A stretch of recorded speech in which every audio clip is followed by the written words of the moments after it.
Mensolusikan polusi udara di Jabodetabek nih salah satunya rencananya pemerintah ini akan menerapkan perluasan ganjil genap Jakarta hingga ke Tangerang, pemirsa, terutama di sejumlah ruas jalan utama dari Tangerang menuju ke Jakarta. Salah satunya adalah di tempat saya mengabarkan saat ini, yakni di Jalan Hos Cokro Aminoto.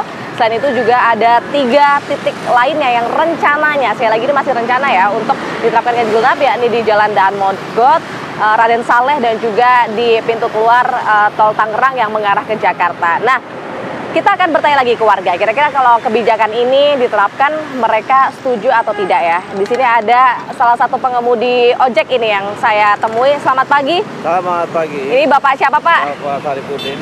Pak Saripudin ya? Iya. Saya manggilnya Pak Udin ya, Pak? Pak Udin pekerjaan sehari-hari sebagai tukang ojek ya, Pak? Betul ya? Betul. Kalau ada ganjil genap nih, Pak, dari Tangerang, mulai Tangerang ke Jakarta, menurut Pak Udin gimana, Pak? Kita rasa itu penting sekali ya, karena di namanya Tangerang ini kan penyangga daripada DKI. Kalau di sini diterapkan ganjil genap, kita rasa lebih bagus karena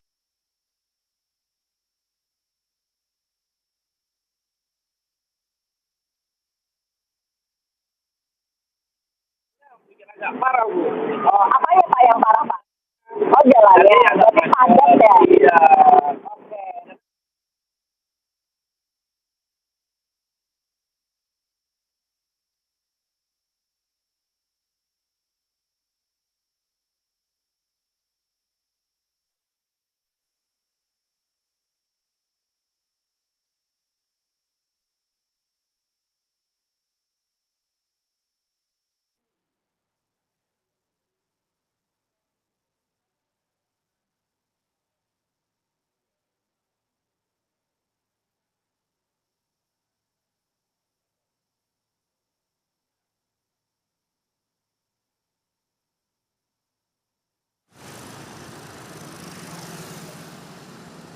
Gue backup ya, gue nyebrang ya.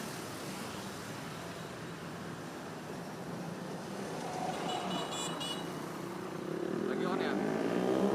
Ya, pemirsa, rencananya ganjil genap ini akan dilakukan atau diperluas ke wilayah Tangerang Raya untuk dapat mengatasi dari masalah polusi udara di wilayah DKI Jakarta. Ya, ini salah satu ruas jalan yang diajukan untuk diberlakukan ganjil genap di wilayah Tangerang Raya. Ini ada di wilayah Ciledug ya, di Tangerang, Banten. Mungkin setiap hari masyarakat yang melintas daerah tersebut juga sangat paham begitu padatnya daerah di wilayah Ciledug ini. Nah, ini menjadi salah satu concern pemerintah pusat dan juga pemerintah daerah untuk mengurangi polusi dengan memberlakukan ganjil genap.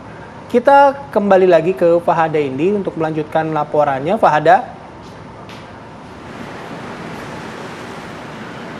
Baik, Bayu dan juga Rati, ini nampaknya ada kendala komunikasi sedikit ya, tapi kita lanjutkan lagi. Tadi saya sudah bertanya kepada warga, saya akan kembali bertanya kepada pengamat kebijakan publik, ada Pak Trubus. Pak Trubus boleh kembali bergabung bersama saya. Pak Trubus, tapi ada nggak sih Pak negara gitu ya, atau wilayah lain nih yang bisa kita contoh untuk penerapan mengurai polusi udaranya nih Pak? Ya, kalau untuk negara yang bisa dicontoh itu ada negara yang cepat, karena rata-rata ya 25 tahun sih Mbak untuk menerapkan. Kayak Korea Selatan itu butuh waktu 25 tahun, tapi ada negara yang cepat itu kurang dari itu, misalnya 6 sampai 5 tahun, 6 sampai 7 tahun itu China, Mbak. Berarti 6 sampai 7 tahun itu kategorinya cepat. Namun rata-rata sekitar rata-rata 25 tahun. 25 tahun ke atas. Ya. Okay. Nah, jadi kalau kita mau cepat, kelihatannya Indonesia mau belajar dari China. Kenapa tuh? Karena di sana itu kan ada, ya setidaknya seperti disampaikan oleh pemerintah, kira-kira ada 5 strategi, misalnya pengendalian gas emisi, pokoknya emisi itu pengendalian emisi kendaraan bermotor, industri, dan semuanya itu harus dilakukan gitu Mbak. Jadi kalau yang lain ya mungkin Singapura ada pembatasan usia kendaraan, itu bisa juga dilakukan. Jadi memang ini untuk Indonesia, karena kita banyak sekali yang menjadi penyebab terjadinya polusi. Memang yang paling penting adalah mobilitas masyarakat, Mbak, yang harus dikendalikan gitu. Harus ya. Ditekan begitu ya. Ditekan, karena kuncinya di sana. Kalau kita belajar China juga, China itu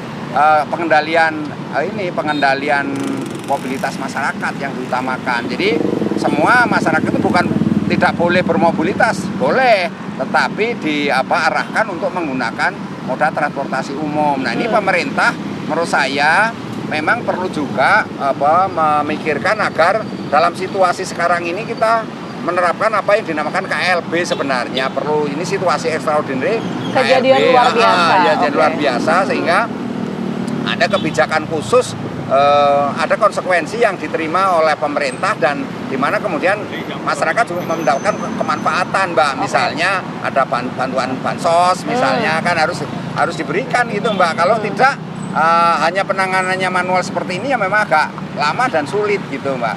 Oke. Ya, Pak Trubus, tapi kalau misalnya kalau kita melihat adanya kebijakan perluasan ganjil genap gitu ya, agak dejavu nggak sih Pak, seperti masa-masa COVID-19 gitu. Kalau COVID kan memang itu merupakan pandemi gitu ya Pak, dan langsung sehingga kebijakannya ini diterapkan oleh seluruh pihak secara serentak. Nah, kalau misalnya untuk polusi ini Pak, harus serentak seperti itu atau gimana? Iya, sebenarnya untuk polisi harus diterapkan seperti itu sama gitu. Kalau ini dianggap sebagai istilahnya extraordinary lah, situasi extraordinary. Sehingga di situ kemudian ada istilahnya kebijakan KLB itu, ya, penetapan KLB bahwa ini situasinya memang sudah darurat. Jadi keberanian oleh umat menjadi problem ini ada political will ke sana enggak? Sampai hari ini kan belum, Mbak. Ya, belum ada. Ya, kalau memang dorong ke sana sehingga nanti pemerintah mengeluarkan satu kebijakan regulasinya terkait KLB polusi. Kalau KLB yang terkait dengan wabah pandemi kan sudah. Nah, kalau yang lalu karena situasi pandemi masyarakat juga takut tertular oleh penyakit COVID.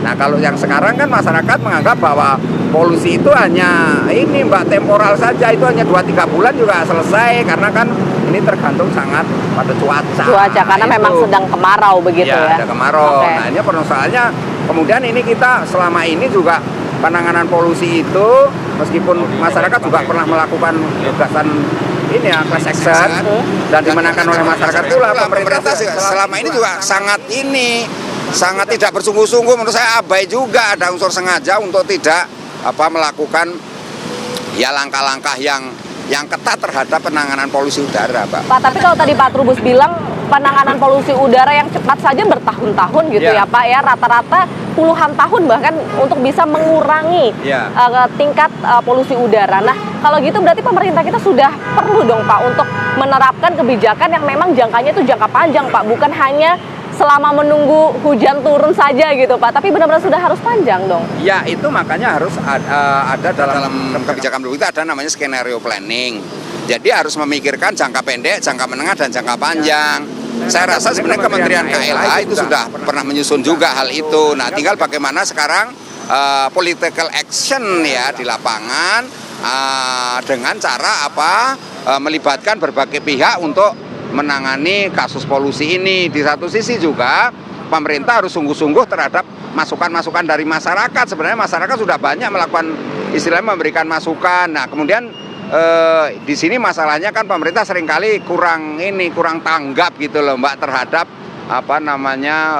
ya keluhan-keluhan masyarakat terkait dengan sampah lah, terkait dengan industri yang asapnya ngepul, kemudian juga persoalan-persoalan yang terkait dengan adanya PLTU juga, pembangkit listrik yang menggunakan ya batu bara, Mbak, itu juga masalah. Jadi menurut saya memang kalau mau polusi ini diterapkan ya ikuti negara lain yang sudah ini seperti China yang sudah melakukan.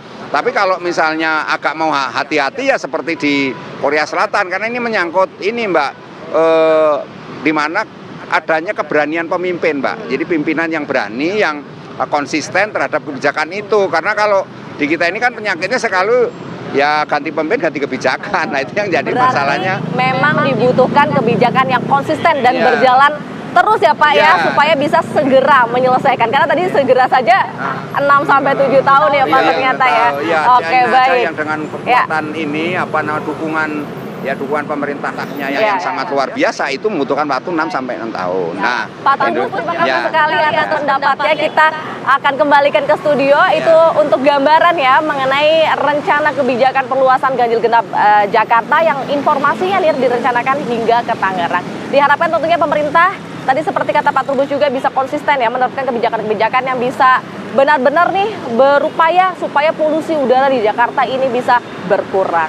Sementara itu Bayu dan juga Rati kami kembalikan ke studio Convergence Jakarta. Oke, terima kasih Pak Daidi. Memang penerapan ganjil genap di wilayah Tangerang ini masih menunggu petunjuk teknis atau juknis dari Kementerian Perhubungan, kemudian Badan Pengelola Transportasi Jabodetabek hingga Pemprov Banten. Ya, harapannya segera sehingga dapat mengurangi polusi udara di wilayah DKI Jakarta.